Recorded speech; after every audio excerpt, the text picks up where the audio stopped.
Lecture d'une petite histoire, donc racontée par Yogananda lui-même, recueillie par son disciple Swami Kriyananda, l'homme qui refusa le paradis. Il y a longtemps, en Inde, vivait un homme saint qui passait ses journées sur les paisibles rives du Gange sacré, bien qu'assailli par des pensées indésirables. Il fit un jour le vœu suivant: je ne cesserai de prier tant que je n'aurai pas trouvé la paix dans la méditation. Au bout de 3 heures, les pensées troublantes disparurent de son temple intérieur, et à leur place, il eut la vision d'un magnifique saint qui se tenait devant lui. Ce saint lui parla avec une douceur céleste. Selon le décret de tes actions passées, il est métaphysiquement ordonné qu'à ta mort, tu devras choisir entre vivre au paradis avec 10 fous ou en enfer avec un homme sage. Que préfères-tu? Ce saint lui parla, l'aspirant spirituel répondit: je préfère vivre en enfer avec un homme sage, car je sais par expérience que 10 fous feraient d'un paradis un enfer. Mais je crois que si je me trouvais avec un véritable homme sage, même dans les ténèbres de l'enfer, il m'aiderait à y créer le paradis. Ainsi, commande Yogananda, si tu as une maison paradisiaque, mais que tu te disputes constamment avec ta famille et tes amis, tu vis dans un enfer que tu as créé toi-même. En revanche, même si tu vis dans un environnement inharmonieux, si tu médites quelques minutes chaque jour et vis en harmonie, tu porteras en toi un paradis portable où que tu ailles.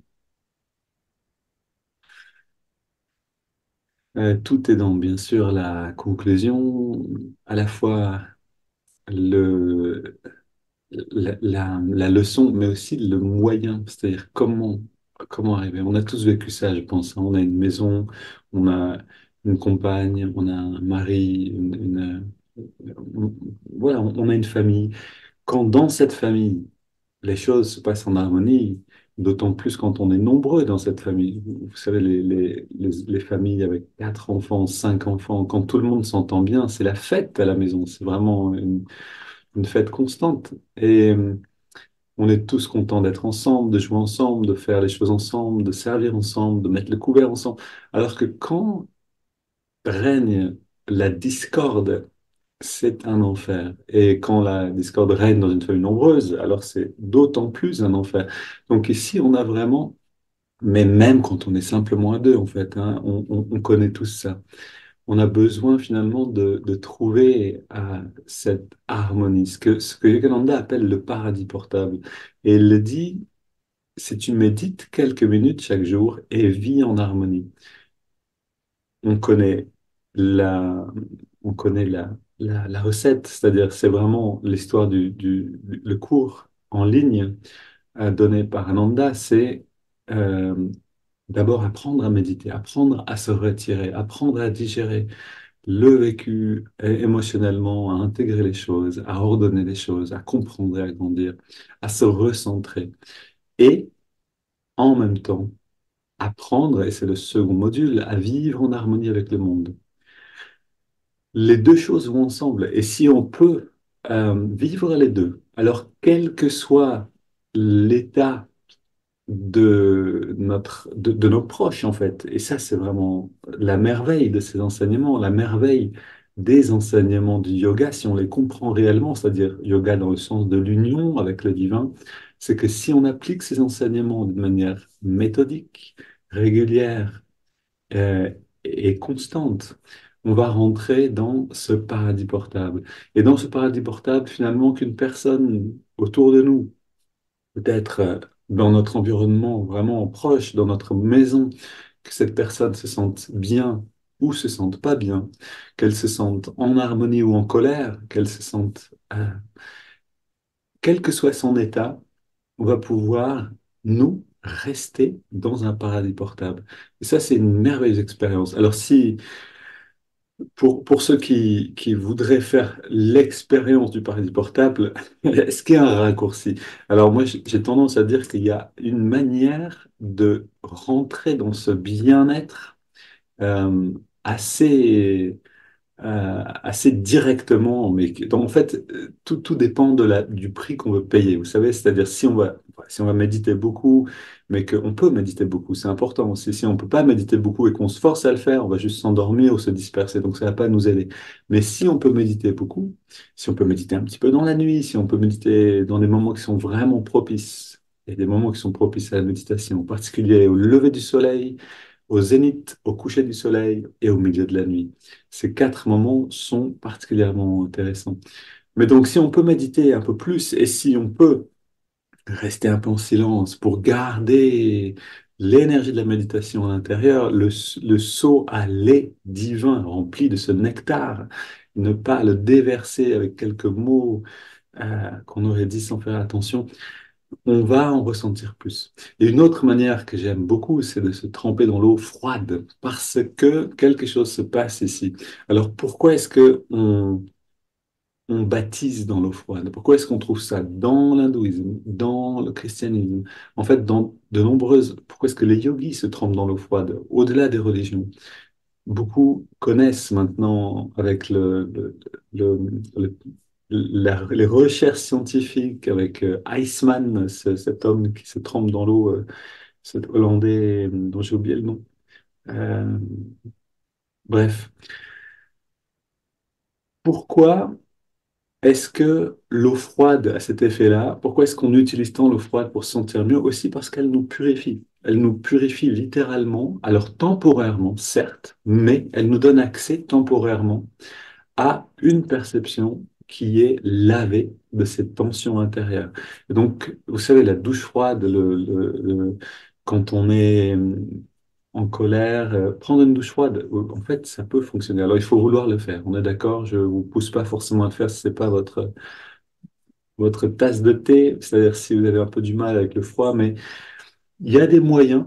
Il y a des moyens d'arriver à rentrer dans ce paradis portable, que ce soit voilà, de bouger le corps pour créer ce bien-être à l'intérieur qui vient de la course, par exemple, ou de la marche rapide en montant. Mais ça peut être vraiment aussi simplement, et ça c'est ce qu'on essaye d'accomplir finalement, c'est de méditer le matin, pratiquer yogoda pour le corps, méditer, et rester en harmonie avec notre environnement. Et du coup, on n'a plus besoin d'aller le rechercher constamment puisqu'on reste dedans. Et en restant dedans, on l'approfondit en même temps. Vivre au paradis avec 10 fous ou en enfer avec un homme sage. En fait, vivre où qu'on soit dans la sagesse, on sera au paradis. C'est ce que nous dit ce texte ici. Maintenant, allons dans la méditation, puisqu'on a une méditation et ensuite, pour ceux qui suivent le troisième module, on va rentrer dans le satsang du troisième module. Super. Donc, ferme les yeux un instant et on se pose cette question. Où est-ce que j'en suis de mon paradis portable? Est-ce que je peux le sentir?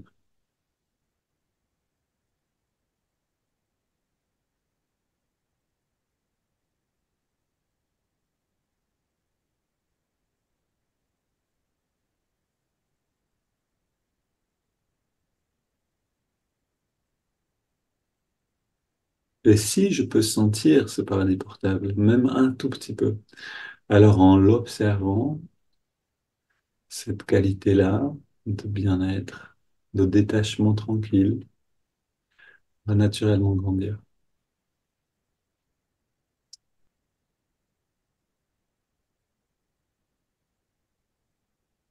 On va la faire grandir en chantant ensemble un beau chant.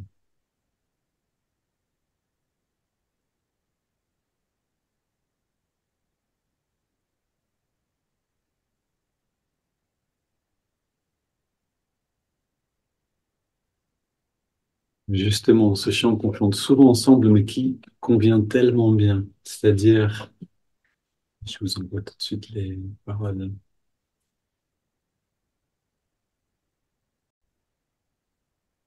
Quand ton chant coule en moi, la vie est douce, la mort un rêve. Quand ton chant coule en moi, quand on peut justement sentir le paradis portable, cette abondance.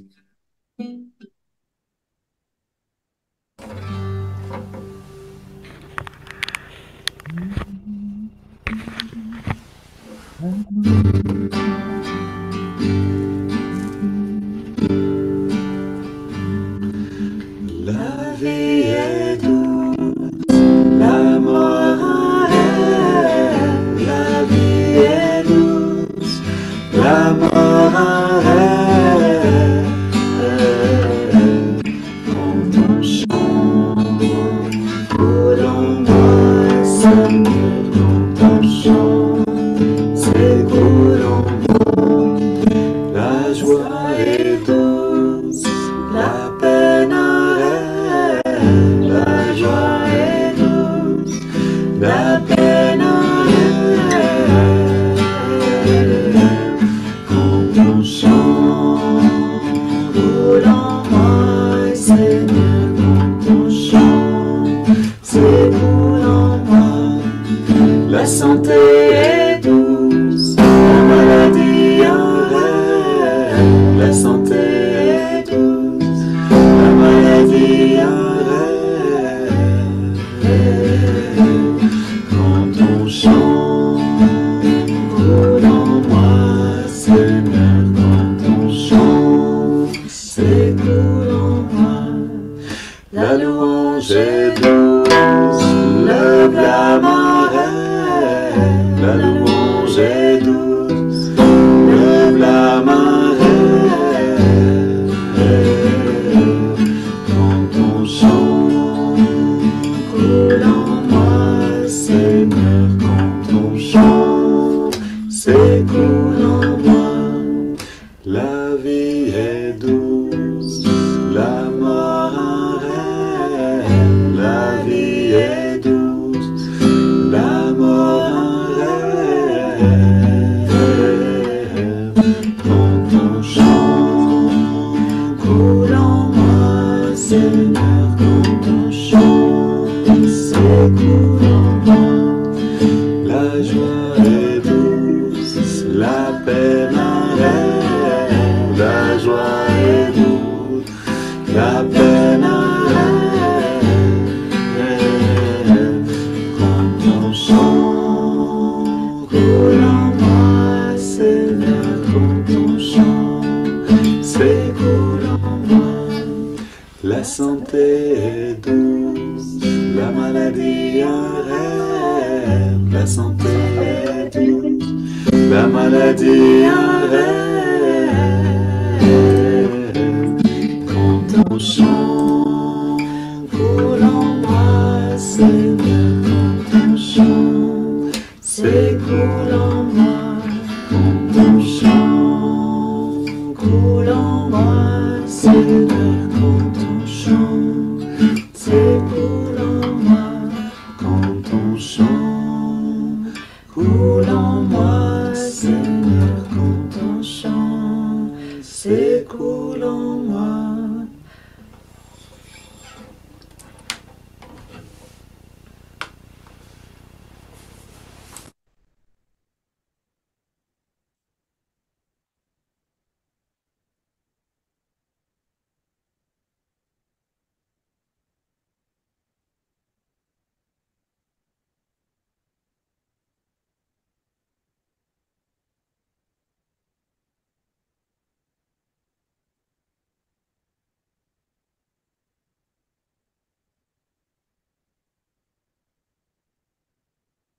Quand on chante, on colore le cœur, on travaille avec l'intention.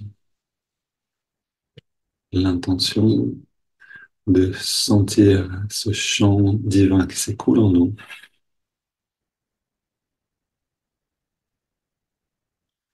Et travailler avec l'intention, c'est travailler avec l'aspect le plus subtil de la conscience. Ça nous demande d'être vraiment à l'écoute,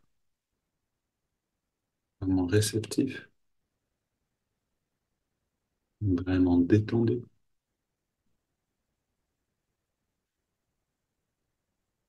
Et c'est l'aspect le plus subtil, mais aussi le plus puissant.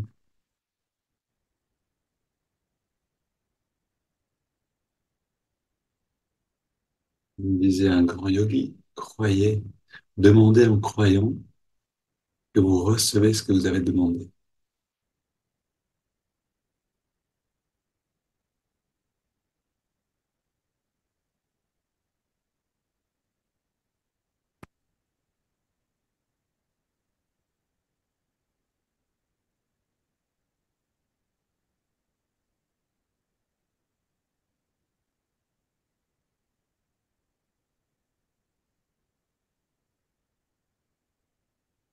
Non, non, une inspiration profonde en entrelaçant les mains au niveau de la poitrine.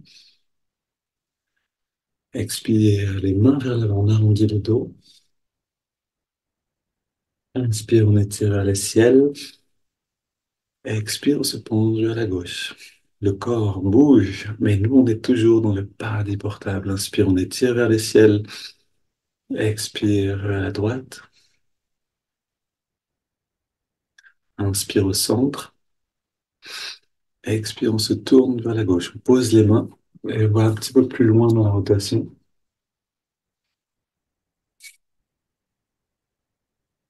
On revient au centre. Inspire vers le ciel. Expire vers la droite. On pose les mains. On soutient la rotation.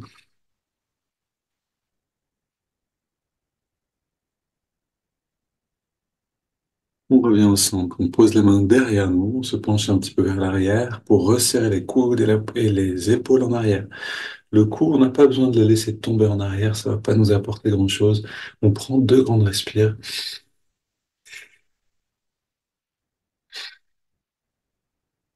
et on revient au centre. On pose les mains sur les cuisses, paumes vers le ciel, dos détendu. Et on va prendre maintenant nos 20 grandes respires.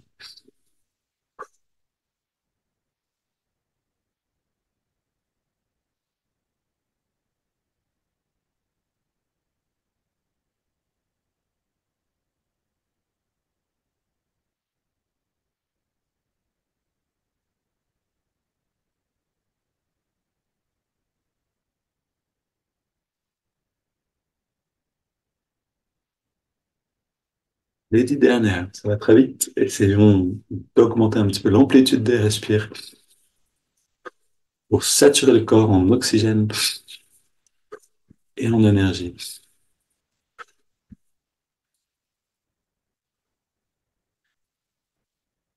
5 dernières.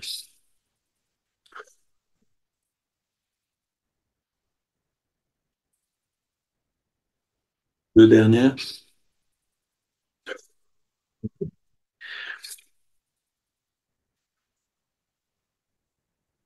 On vide bien, puis on inspire lentement par les narines, très lentement, très détendu. On remplit les poumons et on garde l'air dedans.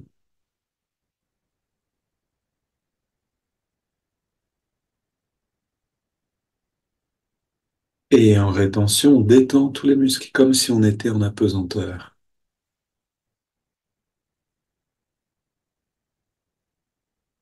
Puis on expire sans faire aucun effort. Puis on arrête quelques instants de respirer.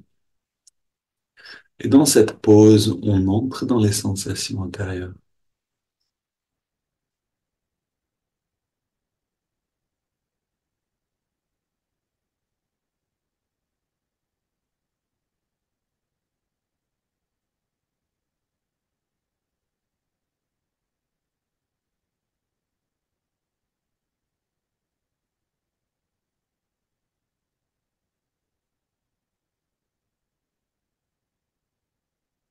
On inspire à nouveau. On remplit bien les poumons, on rentre le ventre, on contracte le périnée, on redresse le regard. On relâche et on expire.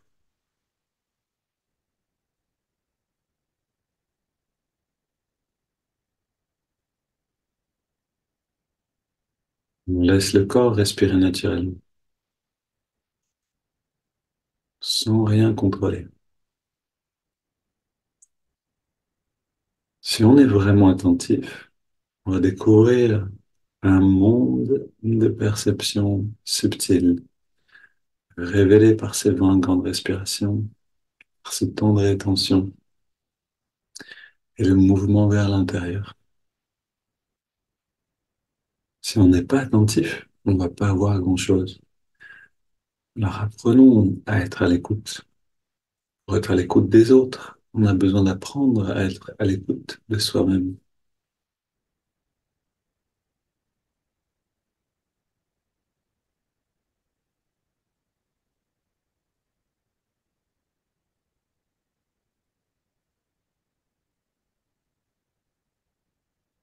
Et on prend une double inspiration par les narines. On garde l'air dedans, on serre les poings, on contracte les bras, les jambes, le torse, tous les muscles, et on expire. On relâche tout, on recommence.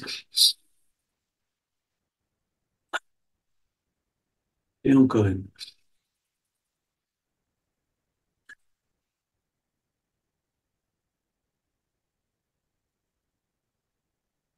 Maintenant, dans cette détente, on inspire par les narines sur 5 en ressentant ou en imaginant ressentir, ça va vite venir d'ailleurs. Donc cette énergie pendant l'inspire qui remonte le long de la colonne. C'est parti.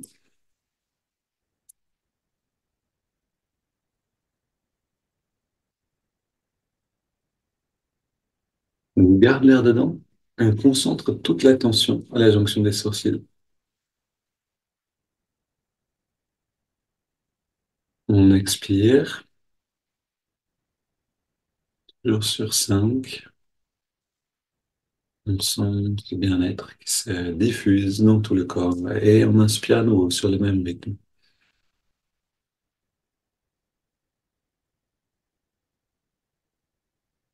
On garde l'air dedans,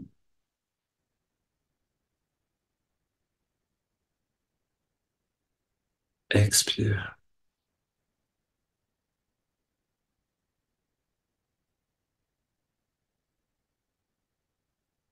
inspire,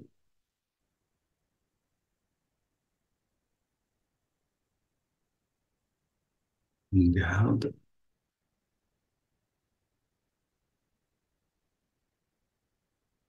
expire,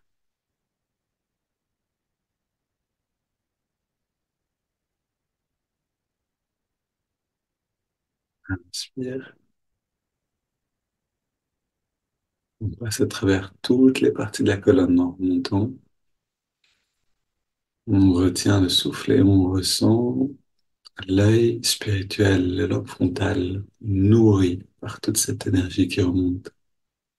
Puis on expire et dans ce bien-être, en réalité, on est le témoin de l'ouverture de l'œil, c'est-à-dire d'une perception intérieure plus riche. On inspire à nouveau,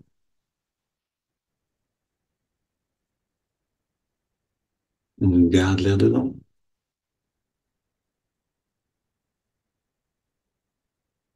expire.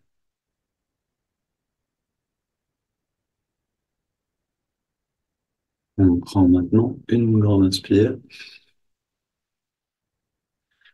et on laisse l'air aller venir. Le corps respire tout seul, sans aucun contrôle de notre part.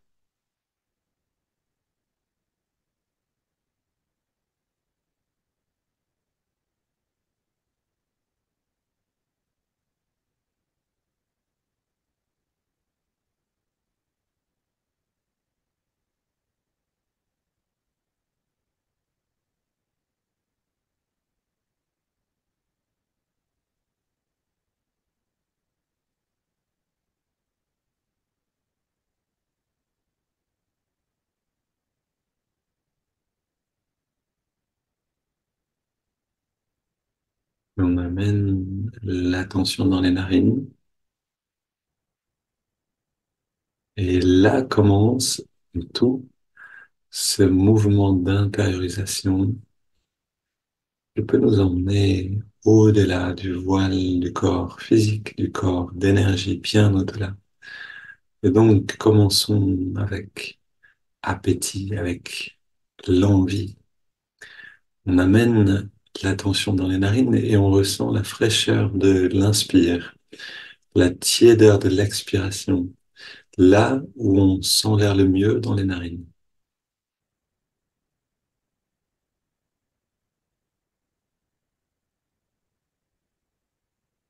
Et on transforme tout de suite cette simple sensation en sensation délicieuse.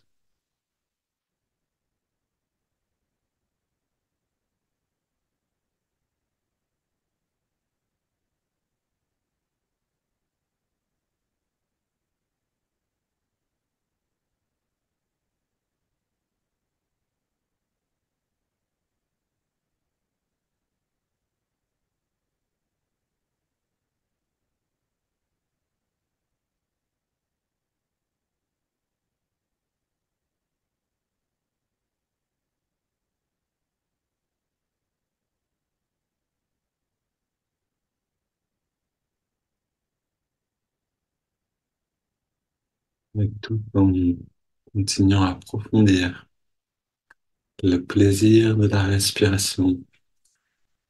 On ajoute le mouvement de l'index de la main droite. Paume vers le ciel, main posée sur la cuisse, complètement détendue. À chaque inspiration naturelle, on amène l'index de la main droite très légèrement vers la paume de la main. Et à chaque expiration naturelle, on relâche complètement l'index à nouveau. Et en même temps, on relâche complètement toute tension dans dans les muscles, tous les muscles.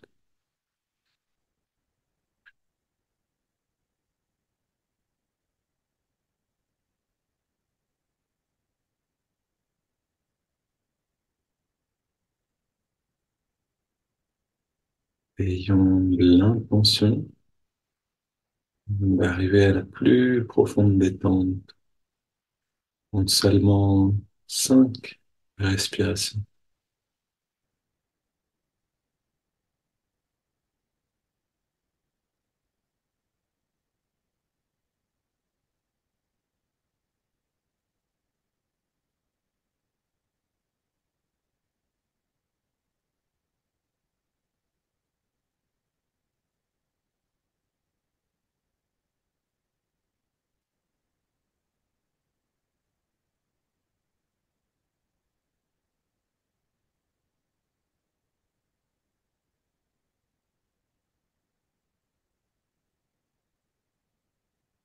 Et tout en continuant de savourer le souffle et d'approfondir la détente, on ajoute le mantra Hong So, Hong qui accompagne chaque inspiration naturelle, So qui accompagne chaque expiration naturelle.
Maintenant, si vous restez dynamique, pleinement présent,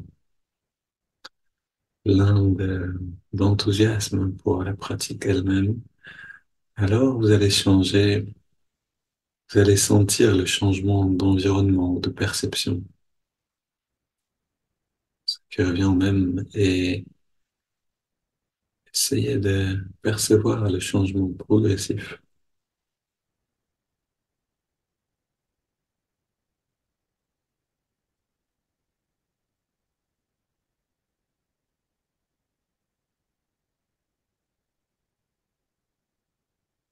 C'est une bonne manière de voir ce qui se passe. C'est une bonne manière, je veux dire, de rester présent, de voir ce qui se passe en chaque instant.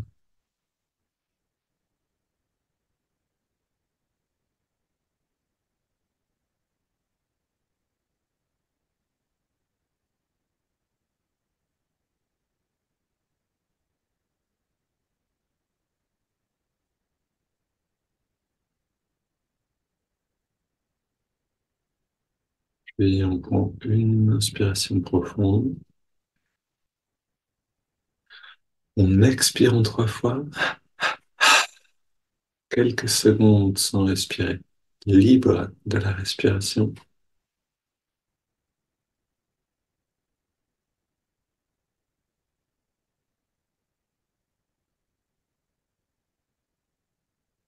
Et on laisse le corps respirer et on abandonne les 3 techniques de concentration pour simplement ressentir l'endroit ou l'état dans lequel on est maintenant, la qualité de calme et de bien-être.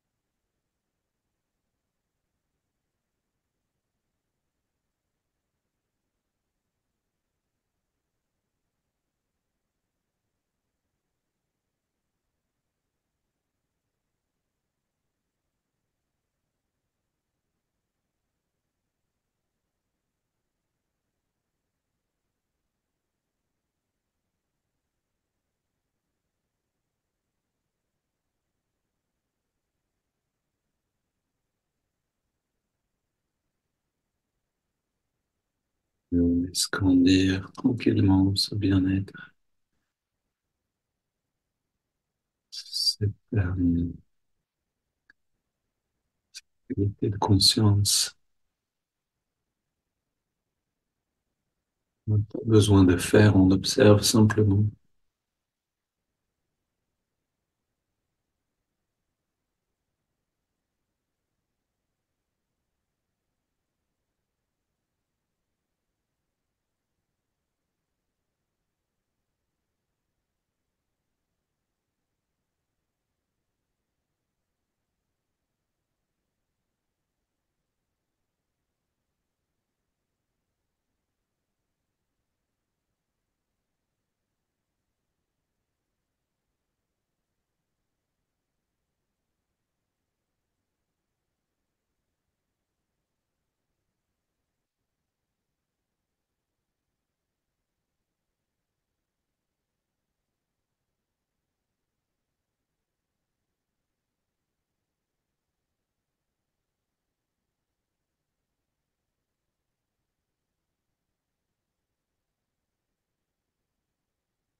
Et tous ceux qui sont là pour le 3e module, je vous propose simplement, on va fermer ce-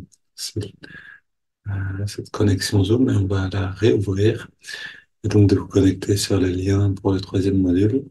comme vous l'avez déjà fait, certains, et on se retrouve tout de suite pour continuer avec le satsang, et pour les autres, une belle journée et à demain.